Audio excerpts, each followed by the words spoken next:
The other thing that's happening, well, since you don't pay attention to football, I guess we'll just talk about it really quickly. But recently there was a player who almost died on the field. You know about that. He had a cardiac arrest moment. We won't speculate why he had his cardiac arrest. Lots of athletes seem to be having them these days. But is it really?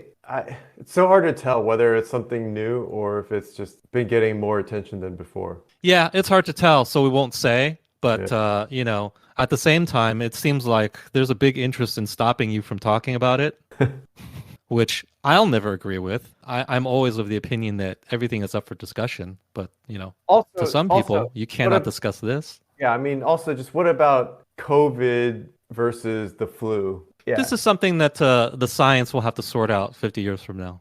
You yeah. know? I mean, to say that it's the vaccine, it's definitely possible, but it's also could just be COVID as well, right? So Yeah, we don't know, but at the same time, we can't discuss it either, right? There's this moralizing if you even try to discuss it. you can talk about it on Twitter now, probably, right? You can, but then there's always some school marm, some Karen that comes along and says, "This is offensive. You can't even discuss this." Blah blah blah blah. And even some conservatives, because conservatives have this like, they lie and they idolize football, Mm. so they have this outsized respect for it. And I love football too, but I don't have this outsized reverence for it. It's not like, oh, football, you can't ever say anything bad about it or talk Mm. about it. And it's just no, no, no. And I another thing I hate is I always hate the people who say that something is too soon. It's too soon to talk about that. I was like, who are you to say it's too soon to talk about it? I'll talk about anything I want, whenever I want. That's the way it is, okay? But what I wanted to bring up is that incident really brought out the Karens, the people who wanted to stand on something and virtue signal, right? You didn't show the proper respect or reverence. Like a man almost died. We need to cancel this game. We need to cancel this week. We need to reconsider football as a whole. Blah blah blah. And it's no other incident or. No, I mean, memories are short. I mean, there's plenty of incidents, but this incident really showed to me how virtue signaling is its own sport now. People come out and they say something virtuous and they say, we should cancel the game. And another person will say, yes, but we should also call the NFL out for not canceling the game soon enough, even though they canceled it within like an hour. They were just waiting to see what would happen. And then another person ratchets it up and says, we should question the entire sport of football. Should we even play it? And it just keeps going and going and going, right? Because it's a contest essentially. It's I'm virtuous and I said this, and another person needs to top you. So they go one extra step further, and then again and again and again until you get into ridiculous take territories. It made it very apparent to me that virtue signaling is just a contest, a sport in itself. People want to be seen as virtuous, and when you think about it, it's not strange in a world without religion, because isn't this how religion used to work? People wanted to be known as the most godly, the most virtuous, and it was almost like a competition between you and your neighbor, and people policed each other on how virtuous they would be. And in a secular world, this has just replaced that. Hmm. And it's not strange when you think about it, but it's really ugly. It's unseemly. There's upsides and downsides to religion. I think probably more, I'm not religious, but probably more upsides than downsides. I think we're learning that now. But one of the ugly parts about religion was just this very aspect we're talking about right now,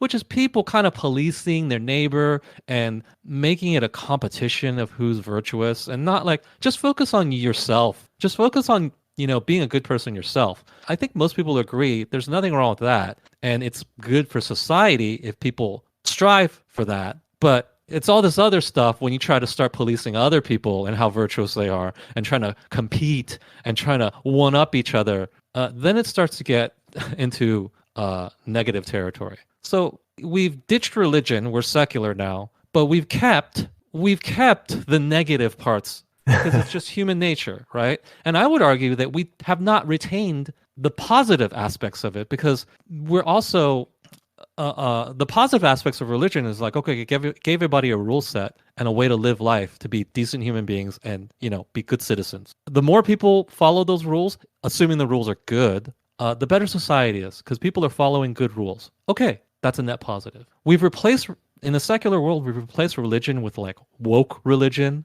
and virtue signaling on woke grounds. And I would argue that it has all the negatives of it, as we're seeing with this football player. it retains none of the positives because I personally don't think that woke religion offers you a prescription to be a good human being. I think it offers you a prescription to be just an annoying, shitty human being. There's no silver lining here. But I mean, yeah, I think if you ask the woke people, though, they'll probably say that they're making the world a better place because they like to be in their bubbles. Yeah, it's a matter of opinion. They think it's better. You can't, yeah. You can't. I don't want to be subjected to whatever, like microaggressions. Yeah, you know, it's exactly. like we got rid of the microaggressions, guys.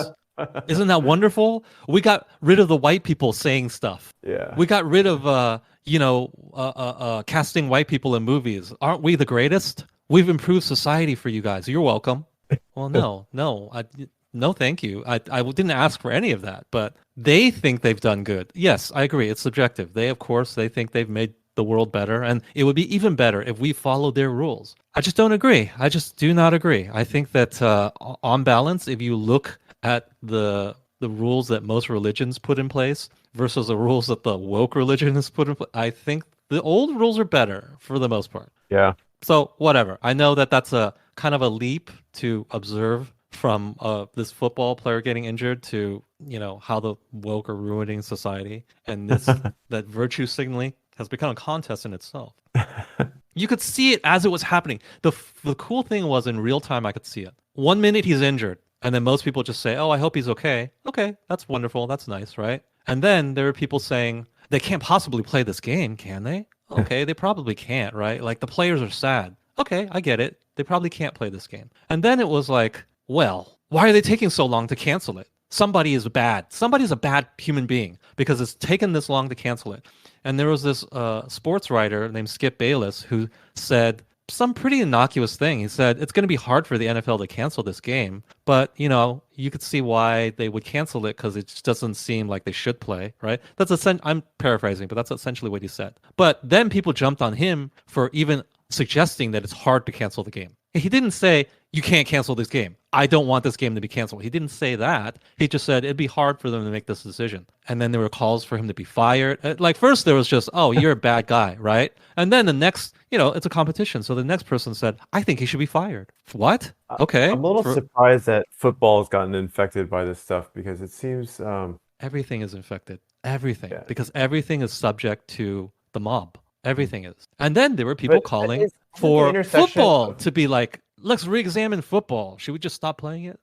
Yeah, but those aren't the fans saying that though, right? Well, no, the fans of football aren't saying let's stop playing football. But there were a lot of fans of football saying stuff like Skip Bayless should be fired. There were players who said Skip Bayless should be fired. I mean, I assume that the intersection of woke and football fans is pretty small. It's small, but not insignificant. And especially when you talk about Twitter, as we all know, Twitter is not a representative cross-section, right? So, but then Twitter has an outsized influence on the discourse. What percentage of football fans supported BLM? Oh, I have to think it was less than 30, for sure. Okay. So a pretty fair minority, right? When you're talking about 70-30 and anything else, that's a landslide, right? Yeah. But the thing is, the players supported it, so there was a lot of pressure on the league from that end. So you just have to understand that sometimes, yeah, it's not a representative cross section, but it doesn't matter. It has a big impact on the discourse. He turned out to be okay, and people have short memories, and everything was just normal next week. And now it's the new, like, what is the next virtue signal contest? What is the next opportunity for me to show that I'm a better human being than you? Which is no different than in the 1600s or whatever. Your opportunity to show that you're a better human being than the other people is accuse somebody of being a witch, right? And then having her get burned, right? These virtue signalers, nobody gets burned. They're only doing it on Twitter, pretty much, right? Is that? No. There are people on TV. There are people on TV saying some similar stuff. So it is not only Twitter. This is the world that we live in. I'm just wondering because I really feel like Twitter has skewed my perception of reality. When I step outside the house, I'm just thinking like, oh. Yes, but it's kind of a situation of the tail wagging the dog. Yes, it is. Yes, it is the tail. You're right in that observation. However, the tail can wag the dog sometimes. We can say that it's wrong all we want. We can say it's unnatural, And yet the tail does wag the dog sometimes. So that's what Twitter is.